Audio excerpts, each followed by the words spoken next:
Welcome to the Olympus Report, Demigods, Monsters, and Gods Alike.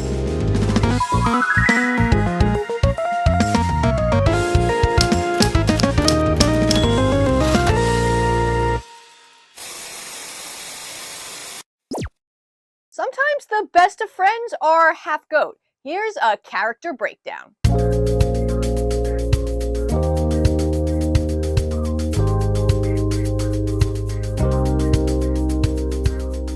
Grover is described as a tall satyr, half man, half goat, with curly brown hair, brown eyes, small horns, and a wispy beard, and hairy brown goat legs in the books, but is portrayed by Brandon T. Jackson in the movies and Arian Samadri in the TV series. Grover is usually cheerful and upbeat, but can chew on furniture when nervous. He cries when he is upset, which makes him an easy target for bullies. He can often be philosophical. He sometimes mopes around a bit though.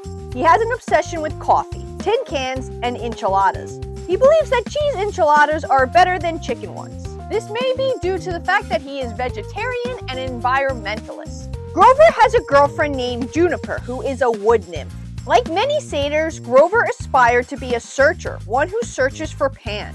Grover's father and uncle were searchers who tried and failed to look for Pan. Grover aspired to succeed where they and every other searcher had failed.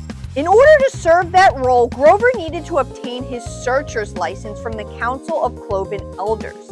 In order to prove himself to the council, Grover accompanied young demigods to Camp Half-Blood. Grover's adventures began with finding Luke Castellan, Thalia Grace, and Annabeth Chase.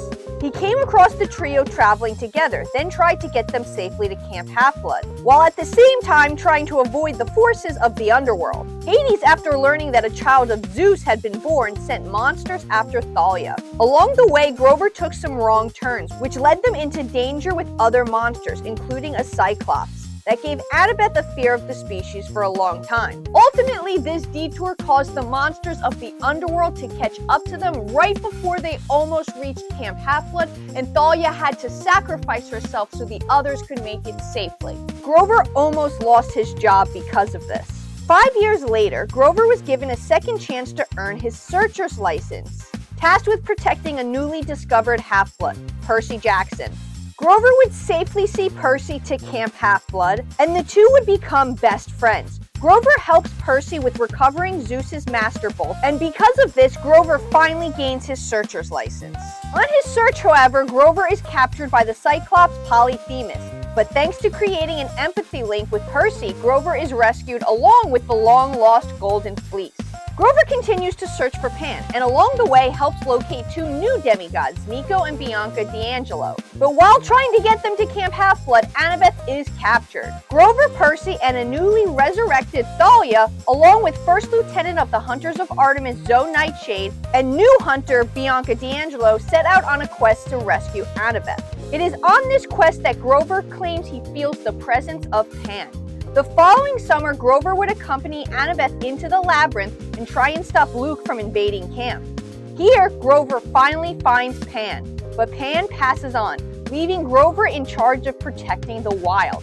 Grover is mostly absent from the heroes of Olympus, but does pop up as a messenger between the two camps. When Percy and Annabeth return, Grover helps Percy in securing 3 letters of recommendation from the gods, even if he does occasionally make the job a bit harder. Grover would then go on to help Apollo travel through the burning maze and save Southern California from wildfires, and a couple evil Roman emperors. Grover then returns to Camp Half-Blood, where he sits on the Council of Cloven Elders. Grover may not be a fighter, but you don't want to take him lightly. This goat boy can hold his own. His abilities include goat legs. He is able to run very fast and climb up mountain edges with ease.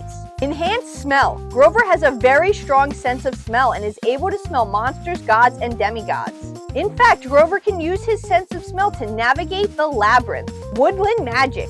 Grover is very skilled in woodland magic, being able to use it in many ways, mostly directed by his reed pipes. Some of this magic includes plant control. With his magic, he can control plants in a magnitude of ways. Animal control. He can control animals to a certain extent. Healing. He can use it for healing purposes. Zoolingualism. He can talk to animals. Empathy link. he is able to make an empathy link with others. He currently only has one with Percy Jackson. Wilderness survival. As a satyr, Grover is quite adept at surviving out in the wild. Panic cry. Grover can use panic to instill fear into his enemies, a gift from Pan himself. Emotional insight. Grover is very good at reading other people's emotions. Satyr Sanctuary. This is a spell that will protect animals until they find a safe place to live. To help Grover out, he also has a couple magical items as well. Reed pipes. This is Grover's most used tool. With this, he can channel most of his woodland magic. Acorns. When using woodland magic, Grover can use acorns and nuts to sense danger. Winged shoes. Formally. Luke gives Percy his winged shoes, but Percy instead gives them to Grover. Grover may not be as flashy as some of the other heroes in the RiordanVerse, but I don't think that makes him any less brave or any less of a hero. And I think Grover's hero moment came when he decided to accept the responsibility to protect the wild from Pan. Grover's whole life was dedicated to finding Pan and having him save the wild. But when Grover finally finds Pan, it's not that simple. Pan can't just snap his fingers and fix everything humans have done to the world.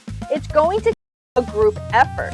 And Grover must accept this. In this moment, Grover not only has a huge responsibility placed on his shoulders, but he also has to say goodbye to his hero. Grover could have fallen into despair, but he didn't. He accepted the responsibility, and in this moment, Grover truly changed. He became more mature and a leader. He became a hero. Grover would then go on to help others, mortals, gods, and nature spirits, and still strives to protect the wild. Whether or not he had the support of the Council of Cloven Elders, nothing is going to stop him. Did I leave out anything important about Grover Underwood? Let me know down in the comments below. But until next time, I'm signing off. And please, as always, stay safe.